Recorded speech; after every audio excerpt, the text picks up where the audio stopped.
بسم اللہ الرحمن الرحیم۔ السلام علیکم۔ آج کی یہ قسط بہت ہی خاص ہے کیونکہ اسے دیکھنے کے بعد آپ کا دنیا کو دیکھنے کا نظریہ بالکل بدل جانے والا ہے۔ پچھلی قسط کا اختتام ایک بہت بڑے سوال پر ہوا تھا کہ کیا علم الاعداد یعنی نمبرز کا علم واقعی ایگزسٹ کرتا ہے؟ کیا اس دنیا کے نظام یا پھر اس کائنات میں اعداد کوئی رول پلے کر رہے ہیں؟ آخر ہوتا کیا یہ علم الاعداد؟ سننے میں تو یہ بڑی ہی کوئی خشک سی بات لگتی ہے، نمبرز، ہندسے، عدد۔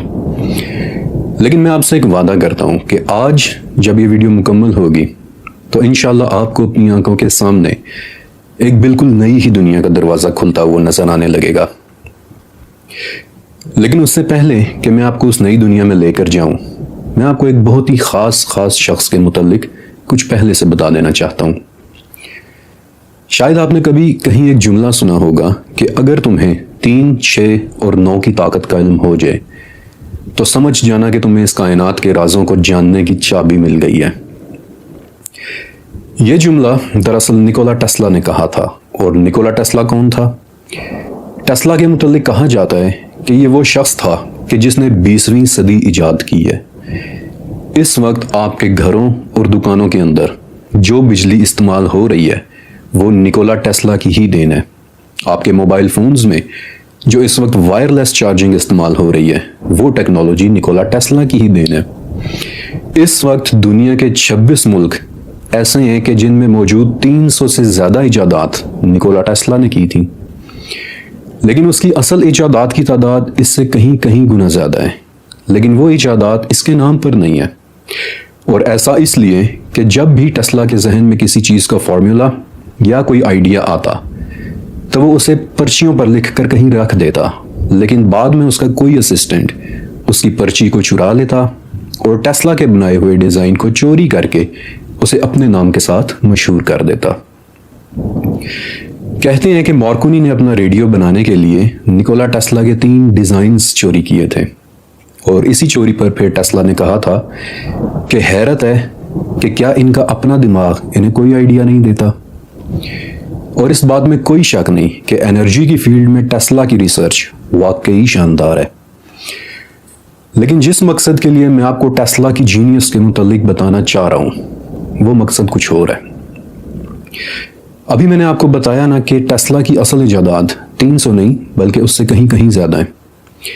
8 زبانیں بولنے والا نیو یارک کا یہ سٹائلش سا سائنسدان اپنے وقت سے بہت آگے کی ٹیکنالوجی پر کام کر رہا تھا، اور یہ بات ہمیں اس کے لکھے ہوئے ایک خط سے پتہ چلتی ہے۔ یہ خط 29 نومبر 1934 کو ٹیسلا نے اپنے ایک دوست کو لکھا تھا اور اسے بتایا تھا کہ میں نے کچھ نئی چیزیں دریافت کی ہیں، اور ان میں سے ایک دریافت ایسی ہے کہ جس کی کوئی کبھی قیمت نہیں دے سکتا۔ جنگلی جہازوں نے اس دنیا کو بہت زیادہ خوف میں مبتلا کیا ہوا ہے۔ لندن اور پیرس میں رہنے والے لوگ ہر وقت آسمان سے ہونے والی بمباری کے خوف میں رہتے ہیں، لیکن جس دریافت کا میں تمہیں بتا رہا ہوں یہ ان خطروں کے خلاف ایبسولوٹ پروٹیکشن دے دے گی۔ اس دریافت کو میں نے ابھی بہت چھوٹے اسکیل پر ٹیسٹ کیا ہے، لیکن اس ٹیکنالوجی نے مجھے حیران کر کے رکھ دیا ہے۔ یہ ٹیکنالوجی کسی سپر ویپن کی طرح ہے، اور یہ ٹیکنالوجی اس دنیا سے جنگوں کو بالکل ختم کر کے رکھ دے گی۔ پھر ایک مرتبہ ٹیسلا نے اپنے دوستوں کو یہ بات بتائی کہ 35 سال کی محنت کے بعد وہ انرجی کی ایک بالکل نئی شکل دریافت کرنے کے بہت قریب پہنچ چکا ہے۔ ایسی انرجی کہ جو آئنسٹائن کی فزکس کو بدل کر رکھ دے گی۔ لیکن کیا یہ باتیں صرف ٹیسلا کے دعوے تھے؟ نہیں، ٹیسلا ایک انتہائی ذہین اور محنتی انسان تھا، بلکہ ایک مرتبہ تو اپنے لیبارٹری میں وہ 84 گھنٹے تک کام کرتا رہا تھا۔ اب میں آپ کو ایک بہت مزے کی بات بتاتا ہوں۔ جب ٹیسلا نے اپنے دوست کے ساتھ اس دریافت کی بات کی تھی کہ جس کی کوئی قیمت نہیں دے سکتا تھا، تو وہ وقت دنیا میں گریٹ ڈپریشن کا دور تھا۔ اسی لیے میں نے آپ کو خط کی تاریخ بتائی 1934۔ دنیا بھر کی حکومتیں اس وقت کنگال ہوئی ہوئی تھیں، اور کسی ملک کے پاس ریسرچ اینڈ ڈیولپمنٹ کے لیے پیسے نہیں تھے۔ اس لیے ٹیسلا کی بات پر اس وقت کسی نے کوئی توجہ نہیں دی، لیکن بعد میں امریکن حکومت نے ٹیسلا سے رابطہ کیا کہ وہ اپنی اس ٹیکنالوجی کا بتائے کہ جس کا اس نے اپنے دوست کے ساتھ ذکر کیا تھا۔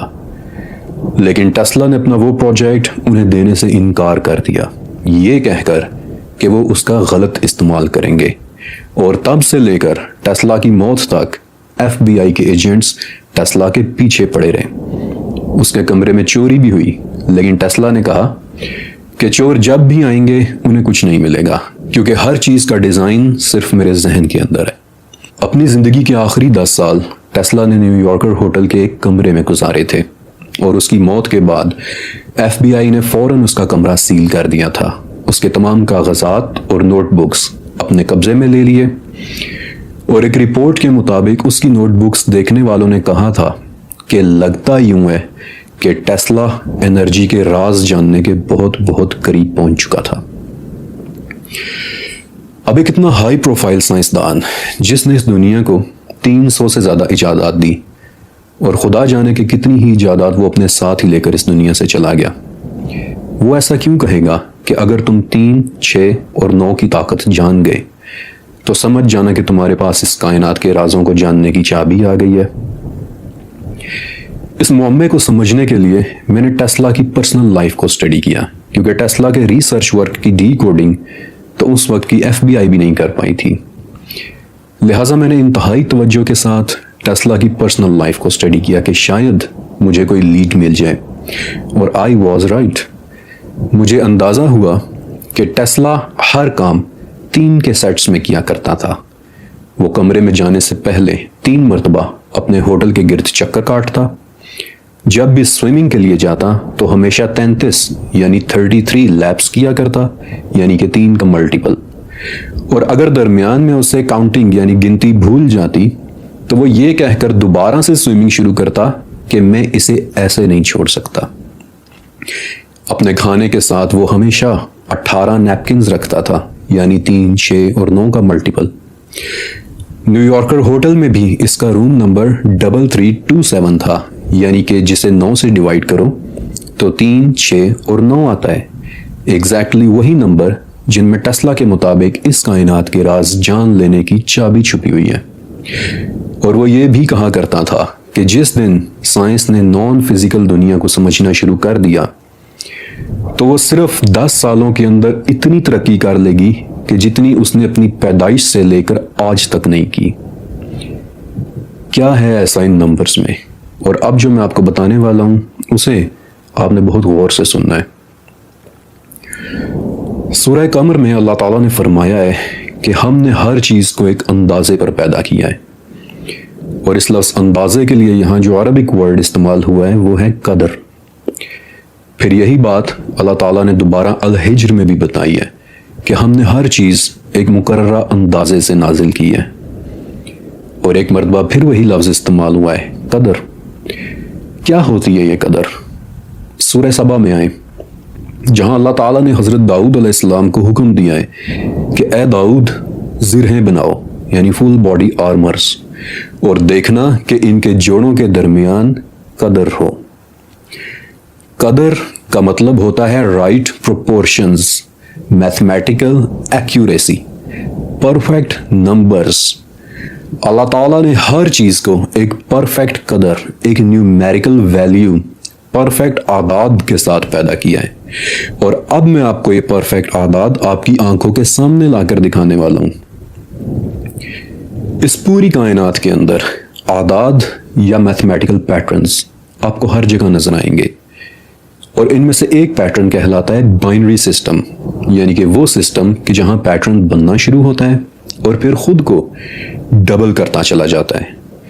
یہ پیٹرن آپ کو مائٹوسس اور مائیوسس میں بھی نظر آئے گا، یعنی جہاں ہمارے جسم کے اندر خلیے یا سیلز کے سپلٹ ہونے کا عمل ہوتا ہے، جہاں صرف ایک خلیہ سپلٹ ہو کر 2 خلیے بنتا ہے، پھر وہ 2 خلیے سپلٹ ہو کر 4 خلیے بناتے ہیں، پھر 4 سے 8، 8 سے 16، 16 سے 32، اور اس طرح کرتے کرتے پورا ایک جاندار وجود میں آ جاتا ہے۔ یہ پیٹرن اس کائنات میں اس قدر نظر آ رہا ہے کہ کچھ سائنسدان تو بائنری سسٹم کو دا بلیو پرنٹ آف گاڈ بھی کہہ دیتے ہیں۔ پھر ایک اور نمبر ایسا ہے کہ جس پر پائتھاگورس یعنی فیثاغورس سے لے کر لیونارڈو ڈا ونچی اور جوہانس کیپلر تک جیسے سائنسدانوں نے ہزاروں گھنٹے کام کیا ہے کہ شاید وہ اس نمبر کے راز کو جان لیں، اور اس نمبر کو کہتے ہیں دی گولڈن ریشو 1.618، وہ نمبر کہ جو انسانی جسم سے لے کر اس کائنات میں جگہ جگہ نظر آتا ہے۔ مثلا شہد کی مکھیوں کا چھتا جس میں موجود فیمیل مکھیاں میل مکھیوں کی نسبت 1.618 گنا زیادہ ہوتی ہیں۔ اسے دیکھیں، یہ ہے نوٹلس، ایک سیفیلوپوڈ مولسک کہ جس کے خول کا ہر رنگ اپنے سے پچھلے رنگ کی نسبت 1.618 گنا زیادہ بڑا ہوتا ہے۔ سورج مکھی کے پھول کہ جن کے بیج کراس سپائرل کی شکل میں ہوتے ہیں اور جس کی ہر قطار کی ریشو اگلی قطار کے مقابلے میں 1.618 کی ہوتی ہے۔ سپائرلڈ پوائنٹ کونز کے رنگ 1.618 کی ریشو سے بڑے ہوتے ہیں، یہاں تک کہ انسانی جسم میں بھی آپ کو جگہ جگہ گولڈن ریشو نظر آئے گی 1.618۔ آپ کے قد اور آپ کے نچلے دھڑ کی ریشو 1.618 ہے، بازو سے ہاتھ اور کوہنی سے ہاتھ تک کی ریشو 1.618، ہپ ٹو فلور اور پھر نی ٹو فلور کی ریشو 1.618، پاؤں کے پنجے، اسپائنل ڈویژنز اور انگلیوں کے جوڑ سب کچھ 1.618 کی ریشو سے بڑھ رہے ہیں۔ یہاں تک کہ کاسمیٹک سرجنز، آپ کو پتا ہے کہ کاسمیٹک سرجنز جب جسم کے مختلف حصوں کو ریکنسٹرکٹ کرتے ہیں تو انہیں خوبصورت بنانے کے لیے وہ اسی گولڈن ریشو یعنی 1.618 کا ہی استعمال کرتے ہیں، کیونکہ اس ریشو کو، اس تناسب کو کائنات کا خوبصورت ترین تناسب کہا جاتا ہے۔ 17ویں صدی میں چارلز بونٹ نے دیکھا کہ کچھ درختوں کے پتے بھی گولڈن ریشو کے ساتھ بڑھ رہے ہیں۔ ایڈولف زائسنک نے دیکھا کہ جانوروں کے ڈھانچوں، ان کی رگوں، یہاں تک کہ کرسٹلز میں بھی 1.618 کی ریشو موجود ہے۔ سٹار فش کے بازوؤں میں، برف کے گالوں میں، پانی کے ایک قطرے سے اٹھنے والے سپلیش میں، درختوں کی شاخوں میں، رومانسکو بروکلی کے سپائرلز میں، اینجیلیکا فلاور بیڈ میں جہاں ایک بڑا سرکل چھوٹے چھوٹے کئی سرکلز کو ملا کر بنتا ہے، اور ان سب میں ایک ریشیو ہے، ایک تناسب ہے، ایک پروپورشن ہے۔ گل داؤدی کے بیجوں میں، یلو کیمومائل پھول کے بیجوں میں، بگ ہارن بکری کے سینگوں میں، بند گوبھی کے کراس سیکشن میں، سپیوں کی شیپ میں، اس کہکشاں میں، ایک گیلی گیند سے نکلنے والے پانی کے قطروں میں، گولڈن ریشو اس کائنات میں جگہ جگہ نظر آ رہی ہے۔ پھر فیبوناچی سیکوینس یعنی ایسے نمبرز کا ایک سیکوینس کہ جس میں آنے والا ہر نمبر اپنے سے پچھلے دو نمبرز کی جمع ہوتا ہے، یعنی 0، 1، 1، 2، 3، 5، 8، 13، 21 اینڈ سو آن۔ 12ویں صدی کے اسٹیلین میتھمیٹیشین لیونارڈو فیبوناچی نے دیکھا کہ قدرتی ماحول میں یعنی جنگل میں خرگوشوں کی تعداد ہمیشہ ایک خاص نیومیریکل ردھم کے ساتھ بڑھ رہی ہے۔ پہلے وہ 1 تھے، پھر 1 اور 1 2 ہوئے، پھر 2 سے 3 ہوئے، پھر 3 سے 5 ہوئے، اور کئی سالوں کی آبزرویشن کے بعد پھر فیبوناچی نے یہ نیومیریکل ردھم پیش کیا جسے آج ہم فیبوناچی سیکوینس کہتے ہیں۔ اور ذرا گیس کریں کہ فیبوناچی سیکوینس کے ہر دو نمبرز کے درمیان کی ریشو کیا ہے؟ Golden ratio 1.618۔ گولڈن ریشو سے ہٹ کر حیران ہونا چاہیں گے تو پھر یہ دیکھیں، وورٹیکس اور میانڈرز نامی اعداد کا یہ سیکوینس کہ جو بادلوں سے بننے والے طوفان میں نظر آتا ہے۔ رینگنے پر جس طرح سے سانپ کا جسم کرو ہوتا ہے، اس کے کرو ہونے میں ان اعداد کا سیکوینس نظر آتا ہے۔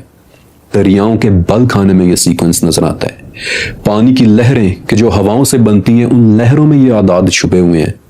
وہ ہوائیں کہ جو صحراؤں میں ٹیلے بناتی ہیں، ان ٹیلوں میں یہ اعداد چھپے ہوئے ہیں۔ افغانستان کے علاقے سیستان میں بنے یہ ریپلز، یہ رینڈم نہیں بلکہ اعداد کے پرفیکٹ سیکوینس کے ساتھ بنے ہوئے ہیں۔ پھر ٹیسلیشن کے سیکوینس یعنی اعداد سے بنے وہ پیٹرنز کہ جو بار بار ریپیٹ ہوں۔ بھیڑوں کے چھتے سے لے کے شہد کی مکھیوں کے چھتے تک میں نظر آتے ہیں، بلکہ یہی وہ ٹیسلیشن ہے کہ جو آپ کو اسلامک آرٹ میں بھی نظر آئے گی، جہاں یہ بیسیکلی دو مقاصد سرو کر رہی ہے۔ پہلا مقصد تو یہ بتانا ہے کہ حقیقت پرفیکشن کی کئی کئی تہوں میں چھپی ہوئی ہوتی ہے، اور دوسرا مقصد کہ ٹیسلیشن پیٹرنز لامتناہی ہوتے ہیں، انفینٹی ہوتے ہیں، یعنی آپ ان پیٹرنز کو جتنی مرضی مرتبہ ایک دوسرے کے ساتھ رکھ کر ریپیٹ کرنا چاہیں آپ کر سکتے ہیں، ان کی کوئی حد نہیں ہوتی۔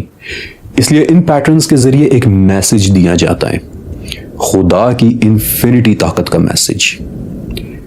اعداد کے یہ میتھمیٹیکل پیٹرنز آپ کو زمین میں پڑنے والے کریکس میں بھی نظر آئیں گے۔ مثلا زمین کی دراڑیں، جب کسی نرم زمین میں کریک پڑے تو وہ ہمیشہ 120 ڈگری کے اینگلز پر پڑتے ہیں، جیسا کہ سسلی کے نم کیچڑ میں بننے والے یہ کریکس، یا پھر آئرلینڈ کے جائنٹ کازوے میں پڑنے والے یہ کریکس کہ جنہوں نے یہ خوبصورت اور عجیب 6 سائڈز والے ہیگزاگونل پلرز تخلیق کر دیے۔ اور جب کسی سخت زمین میں کریکس پڑے تو ان میں نظر آنے والی نمبر فارمیشن بالکل مختلف لیکن پرفیکٹ ہوتی ہے۔ مثلا پاکستان اور انڈیا کے بارڈر پر ایک علاقہ ہے رن آف کچھ، جس میں پڑنے والے یہ کریکس پرفیکٹ 90 ڈگری اینگلز پر پڑ رہے ہیں، یا پھر آسٹریلیا کی تسمان پیننسولا میں پڑنے والے 90 ڈگری کی یہ راک فارمیشن۔ اس کائنات کی ہر چیز میں آپ کو اعداد نظر آئیں گے، میتھمیٹیکل سیکوینس نظر آئیں گے، یہاں تک کہ جانوروں کی سکن میں بھی۔ مثلا ڈرس بیوٹی بٹر فلائی کے جسم پر بننے والے یہ پیٹرنز، ان میں بھی اعداد چھپے ہوئے ہیں۔ زیبرا کے جسم پر بننے والی لکیروں میں، یا پھر رائل اینجل فش کے جسم پر بننے والی ان لکیروں میں، یا پھر جائنٹ پفر فش کے جسم پر بننے والے یہ عددی سیکوینس، یا پھر ہیلمیٹڈ گینی فاؤل کے جسم پر بننے والے یہ پیٹرنز جن میں پرفیکٹ اعداد چھپے ہوئے ہیں، ریشیوز چھپی ہوئی ہیں۔ نائجر کی ٹائیگر بش میں اگنے والی یہ درخت اور پودے، آپ کو پتہ ہے کہ یہ خاص عددی سیکوینس کے ساتھ اگ رہے ہیں۔ کینیڈا میں پیدا ہونے والے یہ میتھمیٹیکل سرکلز، نمیبیا کے فیری سرکلز، جہاں حیران کن انداز میں ہر سرکل ایک میتھمیٹیکل سیکوینس کو فالو کر رہا ہے۔ ہر چیز، اس کائنات کی ہر چیز میں آپ کو اعداد نظر آئیں گے۔ گولڈن ریشو کی طرح ہی ایک اور نمبر ہے 137، 137، وہ نمبر کہ جو گولڈن ریشو کی طرح فزکس میں جگہ جگہ دیکھنے کو مل رہا ہے۔ مثلا الیکٹرو میگنیٹک فورس کس طاقت کے ساتھ چھوٹے چھوٹے ذرات پر اثر انداز ہوتی ہے، اس کی ویلیو ہمیشہ 137 نکلتی ہے، اور اسی لیے اسے فائن سٹرکچر کانسٹنٹ بھی کہتے ہیں، کیونکہ پچھلے 55 سالوں سے مختلف سائنسدان مختلف چیزوں پر تجربات کر کے دیکھ چکے ہیں، لیکن یہ ویلیو ہمیشہ 137 نکلتی ہے۔ بلکہ وولف گینگ پال، ایک جرمن فزسسٹ جسے 1989 میں نوبیل پرائز بھی ملا تھا، اس نے یہاں تک کہہ دیا تھا کہ مرنے کے بعد خدا سے میرا پہلا سوال یہی ہوگا کہ 137 میں کیا راز تھا۔ جرمن میتھمیٹیشین کارل فریڈرک گاس، جن کے نام پر آج کئی الگوریدمز موجود ہیں، انہوں نے کہا تھا کہ خدا کی بنائی ہوئی ہر چیز میں آپ کو اعداد نظر آئیں گے۔ اب آپ سمجھے کہ قدر کا مطلب کیا ہے، اب آپ سمجھے کہ القمر کی اس آیت کا مطلب کیا ہے کہ ہر چیز کو ہم نے پرفیکٹ پروپورشن کے ساتھ بنایا ہے۔ اس کائنات کی ہر چیز اپنے اندر میتھمیٹیکل راز لیے ہوئے، اعداد لیے ہوئے، اور کائنات کے اسی راز کی سٹڈی علم الاعداد کہلاتی ہے۔ قدیم زمانے سے انسانوں نے اس علم کو پہچان لیا تھا، قدیم زمانے سے ہی انسان نے علم الاعداد کی اس پرفیکشن کو نوٹس کر لیا تھا، اور اسی لیے اس نے اس علم کو ایک مقدس علم ماننا شروع کر دیا تھا۔ اور اب میں آپ کو لے کر چلنے والا ہوں اپنے ساتھ ایک قدیم دنیا میں۔ ہزاروں سال پہلے کے انسان نے یہ بات جان لی تھی کہ اس کائنات میں اعداد کا علم موجود ہے، اور جس بڑے اسکیل پر یہ علم موجود ہے یہ محض ایک اتفاق نہیں ہو سکتا، بلکہ اس کا ایک ہی مطلب ہو سکتا ہے کہ اتنی پرفیکٹ میتھمیٹکس بنانے والا کوئی نہ کوئی خدا کہیں نہ کہیں ضرور موجود ہوگا۔ لہٰذا سائنس اور مذہب کے اس ملاپ سے ایک نئی برانچ آف سٹڈی وجود میں آئی جسے ایرتھمینسی یا پھر نیومرولوجی کہتے ہیں، علم الاعداد۔ اور علم الاعداد کی تاریخ آج سے ہزاروں سال پہلے تک جاتی ہے۔ ابھی میں نے آپ کو ماڈرن سائنس کے ذریعے بتایا کہ کیسے اس کائنات میں ہر جگہ علم الاعداد نظر آتا ہے۔ اس سے پہلے میں نے آپ کو ٹیسلا کے زمانے کا بتایا تھا کہ کیسے اس نے 3، 6 اور 9 کے راز جان لینے کو کائنات کی چابی قرار دیا تھا۔ لیکن ٹیسلا کے زمانے سے بھی پیچھے جائیں، آج سے 1000 سال پہلے کہ جب یورپ میں وائکنگز راج کر رہے تھے۔ وائکنگز یعنی سویڈن، ناروے اور ڈنمارک سے نکلے سخت جان جرمینک نسل کے سمندری لٹیرے کہ جن کے ساتھ ایک عرب مسافر احمد ابن فضلان نے کچھ دن بھی گزارے تھے۔ اور اس نے ان کے متعلق بڑی ہی دلچسپ معلومات دی تھیں جنہیں ہر مرتبہ شیئر کرتے ہوئے میں بہت انجوائے کرتا ہوں۔ احمد ابن فضلان کہتا ہے کہ یہ لوگ کھجور کے درختوں کی طرح لمبے چوڑے ہیں، ان کے سنہرے بال اور سخت جلد ہے، ہر کسی کی ناک سے لے کر اس کے گردن تک ٹیٹوز بنے ہوئے ہیں، اور ان کے ہر مرد کے پاس کلہاڑی، چاقو یا پھر تلوار ضرور ہوتی ہے۔ یہ لوگ جسمانی اعتبار سے پرفیکٹ قوم ہے اور لڑائی کرنے میں ان کا کوئی بھی ثانی نہیں ہے۔ ان وائکنگز کو مزید بہتر طریقے سے انڈرسٹینڈ کرنے کے لیے 1986 میں سویڈن کی اپسلا یونیورسٹی نے ایک پروگرام شروع کیا تھا، دی رن ڈیٹا پروجیکٹ، اور یہ تمام ڈیٹیلز میں آپ کو بہت خاص وجہ سے بتا رہا ہوں، انہوں نے آگے چل کر ہمارے بہت کام آنا ہے، اس لیے غور سے سنتے رہیں۔ دی رن ڈیٹا پروجیکٹ کے دوران انہوں نے پورے اسکینڈینیویا یعنی سویڈن، ناروے، ڈنمارک اور فن لینڈ سے قدیم علامات اکٹھی کی کہ جو قدیم جرمینک لوگوں مثلاً وائکنگز نے جنگلوں میں پتھروں کے اوپر بنائی ہوئی تھی، ایک طرح کی جرمینک حروف تہجی یعنی الفابیٹس جنہیں رونز کہتے ہیں، اینشنٹ رونز۔ اب اسی رن ڈیٹا پروجیکٹ کا ایک کیٹالاگ ہے DR357۔ یہ ایک پتھر ہے کہ جس پر اینشنٹ رونز کی زبان میں ایک جادوئی منتر لکھا ہوا ہے، جس میں 9 بکروں اور 9 گھوڑوں کی قربانی سے متعلق کسی قسم کے ریچول کا طریقہ درج ہے، اور یہ کہ ان میں سے ہر بکرے اور گھوڑے کی قربانی ان کے مقدس درخت یہ گادرسل سے نکلنے والی 9 دنیاؤں میں جائے گی۔ اس انفارمیشن سے آپ کو کیا پتا چلا کہ 9 کا ہنسا وائکنگز اور ان قدیم جرمینک لوگوں کے لیے مقدس ہوا کرتا تھا۔ ان کا دیوتا اوڈن، جس کا نام آپ نے یقیناً سن رکھا ہوگا، وہی اوڈن کہ جو ایسگارڈ پر حکومت کرتا ہے، اس نے خود کو 9 دنوں کے لیے یہ گادرسل کی شاخوں کے ساتھ الٹا لٹکائے رکھا، اور بذات خود اس درخت یہ گادرسل کے گرد نورس مائتھولوجی کے مطابق 9 دنیایں آباد ہیں۔ آپ نے ایک بات نوٹس کی کہ کس طرح ریئل لائف علم العداد کہ جو اس کائنات میں ہر جگہ دیکھنے کو ملتا ہے، وہ خاموشی کے ساتھ مقدس بن کر لوگوں کی زندگیوں میں شامل ہو گیا اور ہمیں پتہ بھی نہیں چلا۔ وائکنگز کو یہیں چھوڑ کر میرے ساتھ ان سے بھی پہلے کے زمانے میں چلیں، 3500 سال پہلے کے عراق میں۔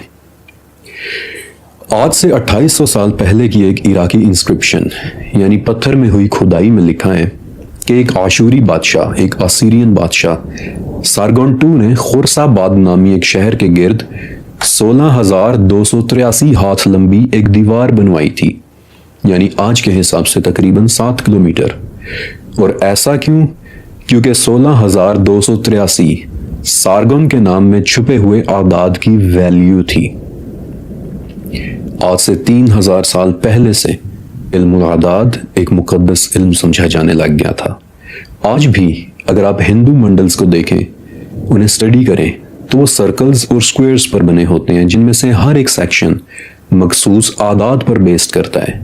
یا پھر چائنا کا فوربیڈن سٹی، جہاں کسی زمانے میں عام انسان جانے کا سوچ بھی نہیں سکتا تھا، اور جہاں کسی زمانے میں چائنا کا بادشاہ رہا کرتا تھا، اس فوربیڈن سٹی کی پوری عمارت ہی مقدس اعداد کے اوپر کنسٹرکٹ ہوئی ہوئی ہے۔ آپ کو یاد ہے میں نے آپ کو گولڈن ریشو کے متعلق بتایا تھا، اور اب جو علامت میں آپ کو دکھانے والا ہوں یہ شاید اس صدی کی سب سے مشہور علامت ہے۔ 5 کونوں والا یہ ستارہ، اور اس ستارے کے ہر سیگمنٹ کی ریشو اس کے دوسرے سیگمنٹس کے ساتھ 1.618 کی ہے۔ اور کیا آپ مجھے بتا سکتے ہیں کہ یہ ستارہ آپ نے کہاں دیکھا ہے؟ پچھلے 3000 سال سے یہ ستارہ یعنی دی اسٹار آف ڈیوڈ یہودیوں کے مذہب اور ان کی شناخت کی سب سے بڑی علامت ہے، یہودیوں کے ہزاروں سال پرانے علم الاعداد کی علامت۔ علم الاعداد اس دنیا کے قدیم ترین اور پیچیدہ ترین علوم میں سے ایک ہے۔ یہ وہ علم ہے کہ جو اللہ رب العزت کی اس پوری کائنات کو گورن کرنے میں نظر آتا ہے، اور اسی لیے کچھ لوگوں کے ذہنوں میں یہ بات سما گئی کہ اگر وہ علم الاعداد میں مہارت حاصل کر لیں تو وہ اس دنیا کے نظام کو بھی کنٹرول کر سکتے ہیں، اور یوں شروعات ہوئی علم الاعداد کے ذریعے انتہائی گھنونی پاور کی تلاش، وہ پاور کہ جس سے آپ چیزوں کو اپنے کنٹرول میں کر سکتے ہیں۔ علم الاعداد کی اوکلٹ شکل وہ شکل کہ جو شمس المعارف جیسی کتابوں میں سکھائی جاتی ہے، وہ شکل جسے ہیشدم آف آشکناز استعمال کرنا چاہ رہے تھے۔ لیکن علم الاعداد ایک بہت کمپلیکس علم ہے، یہ دنیا کے پیچیدہ ترین علوم میں سے ایک علم ہے، اور اسی لیے اگر آپ اسے فالو کر رہے ہو تو آپ کو پتہ بھی نہیں چلے گا کہ آپ کائنات کے رازوں کو جاننے سے نکل کر اسے کنٹرول کرنے کی طاقت کے پیچھے پڑ جاؤ گے۔ بالکل اسی طرح جس طرح میں نے پچھلی قسط میں بتایا تھا کہ کب آپ سائنس سے نکل کر جادو کے ریلمز میں داخل ہو جائیں گے اور آپ کو پتہ بھی نہیں چلے گا۔ مستدرک للحاکم کی اس حدیث کی طرح کہ جہاں آپ صلی اللہ علیہ وسلم نے فرمایا تھا کہ شرک کو پہچاننا ایسے ہے کہ جیسے صفا کے پہاڑ پر اندھیری رات میں رینگتی ہوئی کسی چونٹی کو پہچاننا۔ آپ کو یاد ہے نا کہ میں نے کہا تھا کہ اس سیریز کے آخر تک آپ نے اس حدیث کو اپنے ذہن میں رکھنا ہے، اور کیا اب آپ کو دکھائی دے رہا ہے کہ اس حدیث کی پریکٹیکل امپلیکیشن کیا ہے؟ کیسے آپ علم الاعداد کے ذریعے اللہ کو پہچاننے سے لے کر طاقت کی بھوک کے پیچھے پڑ جاتے ہیں۔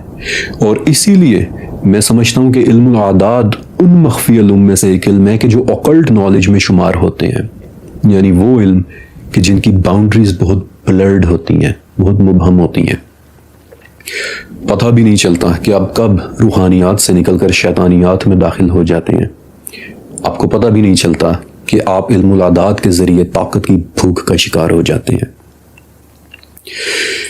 اعداد کے ذریعے کچھ لوگوں نے بڑی معصوم سی لیکن ایکوریٹ پیشن گوئیاں بھی کی ہیں، اور میں آپ کو ایک بڑی ہی دلچسپ پیشن گوئی کے متعلق ضرور بتانا چاہوں گا۔ انگلینڈ میں اس وقت ایک عمارت ہے جس کا نام ہے ویسٹ منسٹر ایبے، اور شاید آپ نے اس کا نام سن بھی رکھا ہوگا کیونکہ یہ عمارت انگلینڈ کی اہم ترین اور قدیم ترین بلڈنگز میں سے ایک ہے۔ ویسٹ منسٹر میں انگلینڈ کے 40 بادشاہوں اور ملکاؤں کی تاج پوشی ہوئی ہے۔ ویسٹ منسٹر میں ہی انگلینڈ کے 18 بادشاہ اور ملکائیں دفن ہیں، اور ویسٹ منسٹر میں ہی شاہی خاندان کی کم سے کم 16 شادیاں ہوئی ہیں۔ ویسٹ منسٹر میں ایک جگہ ایک چھوٹی سی تختی لگی ہوئی ہے جس پر ایک نام لکھا ہوا ہے، ایڈمنڈ ہیلی، اور اس تختی کی شکل ایک دمدار ستارے جیسی ہے، اور اس تختی کی کہانی بڑی دلچسپ ہے۔ ایڈمنڈ ہیلی 17ویں صدی میں گزرا ایک انگلش ایسٹرونومر اور میتھمیٹیشین تھا۔ اب 16ویں صدی ایک ایسا ٹائم تھا کہ جب انگلینڈ کے چرچ کے پاس بے پناہ طاقت ہوا کرتی تھی، اور یہاں سے شروع ہوتی ہے ایک دلچسپ واقعے کی داستان۔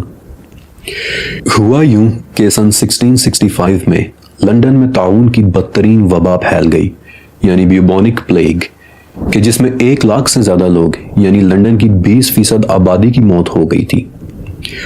اب اگلے سال یعنی 1666 میں لندن کے آسمان میں ایک دھمدار ستارہ نظر آیا، اور چرچ نے اس موقع کا فائدہ اٹھایا۔ انہوں نے اس دمدار ستارے کو خدا کی ناراضگی کی علامت قرار دیتے ہوئے لوگوں میں خوف اور ہراس پھیلانا شروع کر دیا، ان سے فائدے اٹھائے، ان سے نذرانے لیے، ان سے اپنے مطلب پورے کروائے۔ لیکن ایڈمنڈ ہیلی نے اس ستارے میں چھپے راز کو جاننے کا فیصلہ کیا اور قدیم ڈاکیومنٹس ڈھونڈنا شروع کر دیے۔ اس نے ہر وہ ڈاکیومنٹ دیکھا کہ جہاں ایک دمدار ستارے کا ذکر ملتا تھا، اور یہ نتیجہ نکالا کہ یہ دمدار 1666 سے پہلے تو 1607 یعنی 1607 میں بھی نظر آیا تھا، اور اس سے پہلے 1531 میں بھی نظر آیا تھا، اور اس سے پہلے 1456 میں بھی نظر آیا تھا۔ اور اعداد کے اس سیکوینس کو پہچانتے ہوئے ایڈمنڈ ہیلی نے بھی ایک پیشن گوئی کی کہ لوگوں کو لوٹنے والے اے کرپٹ پادریوں، تم لوگ دیکھنا کہ یہ ستارہ 1758 میں بھی نظر آئے گا، اور ایسا ہی ہوا۔ ہیلی تو 1742 میں ہی فوت ہو گیا، لیکن ہر 75 سال بعد نظر آنے والا یہ دمدار ستارہ 1758 میں بھی نظر آیا، بالکل ویسے ہی کہ جیسے اعداد کے سیکوینس کو پہچانتے ہوئے ایڈمنڈ ہیلی نے بھی پریڈکٹ کیا تھا۔ اور اپنی اس پریڈکشن سے ہیلی نے پادریوں کو انہی کی گیم میں شکست دے دی، پیشن گوئیاں کرنے کی گیم میں، اور آج ہم اس دمدار ستارے کو ایڈمنڈ ہیلی کے نام سے ہی جانتے ہیں، دی ہیلیز کومیٹ۔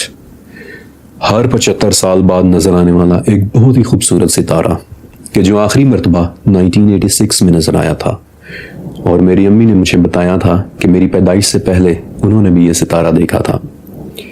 لیکن اب دوبارہ یہ ستارہ 2061 میں نظر آئے گا، اور میں شاید اس وقت بھی نہ ہوں۔